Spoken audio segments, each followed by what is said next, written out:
joxoon réew mi suba ñu tàmbali liñ ci bëgg a def xam nañ ko liñ ci bëgg a def mën nañu ko xam nañ ni ñuy def ci réew mi ba joyanti li nga xamante ni moom mooy wér-gu-yaram xam nañ li nga xamante ni noonu la ñuy def ba joyanti li nga xamante ni moom mooy mbay mi xam nañ li nga xamante ni loolu la ñuy def ba joyanti li nga xamante ni moom mooy càmm gi xam nañ ni ñuy def ba suñu ressources yi kenn dootu ko salfaañe wala nga koy jox ñoo xamante ni mel ni Kédougou tey Kédougou or bi fa lay génne premier lingot d'or yi ci Habib Thiam la génne woon ba tey président Habib Thiam premier ministre Habib Thiam yàlla na ko yàlla yërëm waaye tey ji demal xool waa Kédougou ñoo gën a sonn ñëpp loolu mënatul wéy boo demee ci zircon bi noonu la boo demee ci phosphate bi noonu la Sénégal am na lépp ba pare ñu continuer ñàkk-ñàkk gii di rafet lu bërki dem ne effet bi jox nañu 1000 milliards 1000 milliards yoo xam duñ la wax mukk lan nga koy fayee ak noo koy fayee ñuy indi seen secteur privé international lépp lu fi marché ñu jël ko maa ngi ci waxtaan ak keroog benn kilifa ci wàllu secteur privé bi mu ne ma léegi man sax demandé tuma marché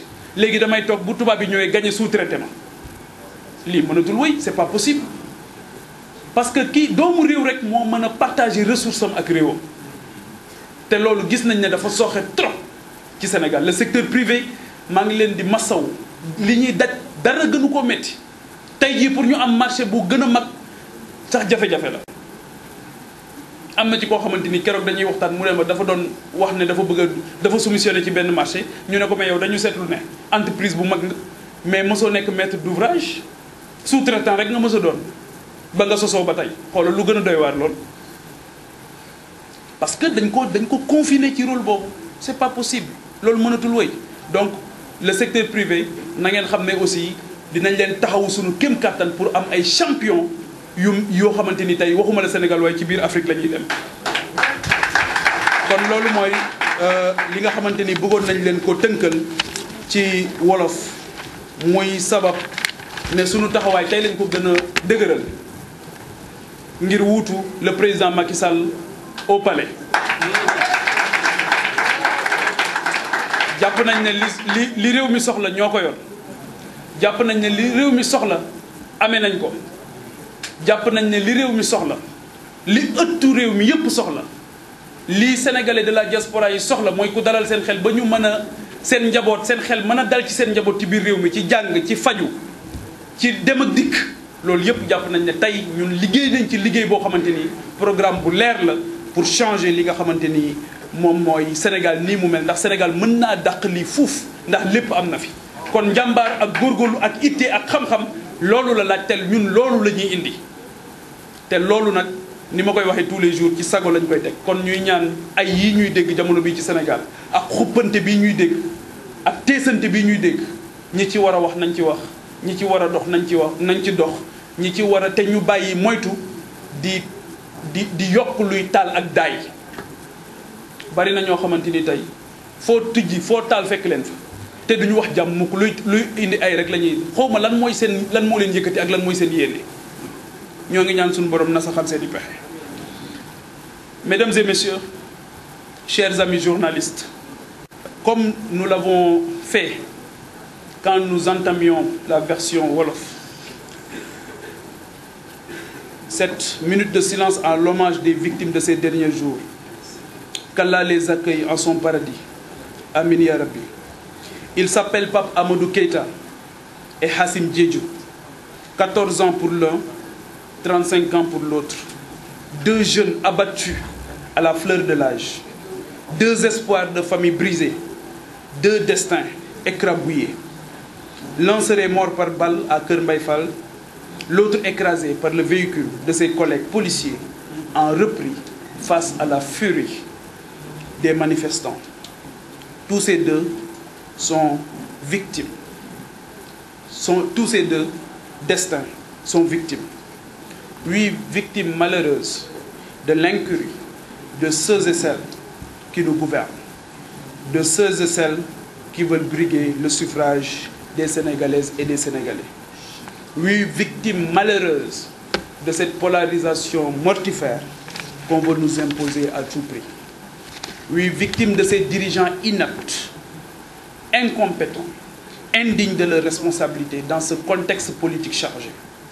8 victimes de leur incapacité à prévoir et à résoudre des crises. dans la pénombre de leur manichéisme, de leur calcul, dans leur quête absolument scandaleuse du Graal, c'est-à-dire l'accès aux ors et aux dorures, l'action politique et ou la conquête du pouvoir nous font payer un lourd tribut, d'autres depuis notre indépendance. Une liste de morts, les exemples font légion. Des morts qui pouvaient et qui devaient être évitées.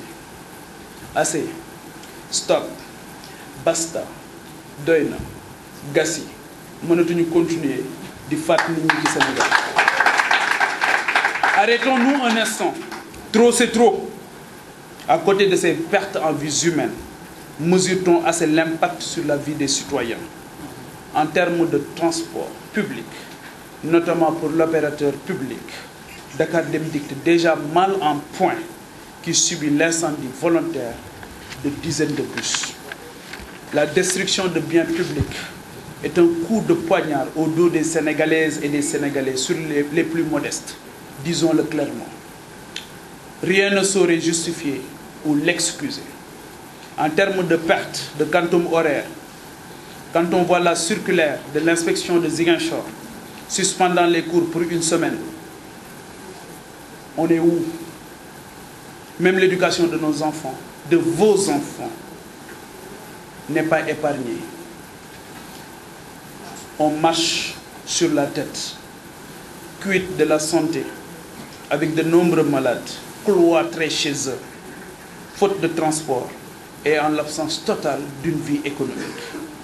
Mesdames et messieurs, le Sénégal ne mérite pas cette situation. Et force est de dénoncer avec la dernière énergie cette incapacité d'une certaine classe politique qui n'est pas à la hauteur des enjeux. Dans un pays où chaque année, 250 000 jeunes arrivent sur le marché de l'emploi sans perspective d'insertion. Dans un pays où vont sortir cette fin d'année 2023 2,5 millions de tonnes de gaz naturel liquéfié, 100 000 barils de pétrole. Croyez-vous que les chamailleries puériles, l'instrumentalisation de la justice à des fins politiques, a cassé de l'opposant entre un président forclos définitivement pour 2024? Croyez-vous que cette classe politique est à la hauteur de ces enjeux? Pensez-vous que ces enjeux aujourd'hui sont pris en compte par la classe politique?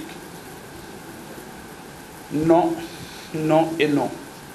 Je refuse cela. Nous les serviteurs refusons cela pour notre pays, notre patrie, notre terroir de cœur et de sang. Comprenons-nous bien et soyons précis pour l'histoire. Autant il est inacceptable cette instrumentalisation de la justice pour traquer, fermer, frapper et enfermer des opposants. Autant ce jusqu'au-boutisme mortifère et inadmissible. Autant nous fustigeons cette utilisation des forces de défense et de sécurité pour casser, pour brimer, pour enfermer et torturer du militant politique, de quelque bord que ce soit. Autant nous refusons d'ériger en bouclier humain une partie de la jeunesse par la manipulation et la sape de la cohésion nationale dans une région en proie à un équilibre fragile. Le danger d'une fissure sociale sur fond de repli identitaire guette le Sénégal. Prenons-y garde.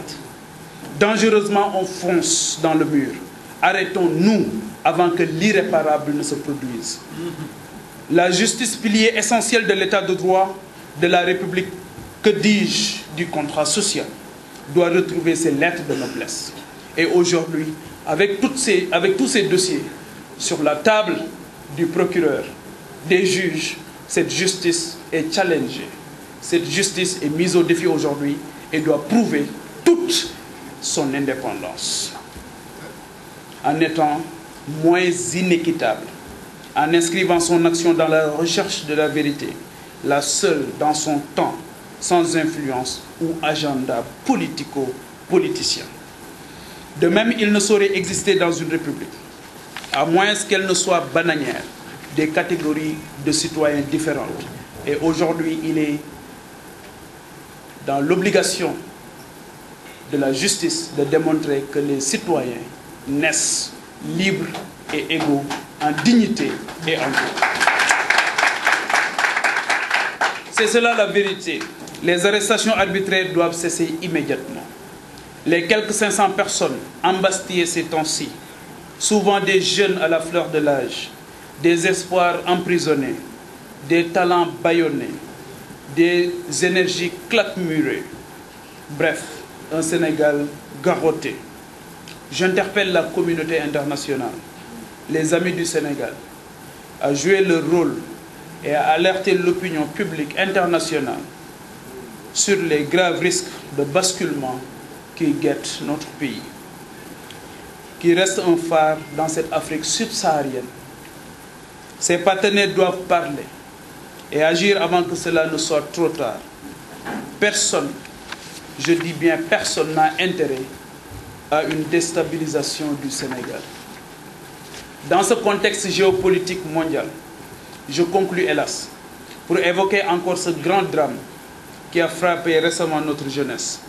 La jeunesse de Ngor, avec la mort de la jeune fille Adja Diallo, des suites du litige foncier opposant les populations à un démembrement de l'État, en l'occurrence la gendarmerie. Ce conflit traduit l'échec d'une gouvernance foncière,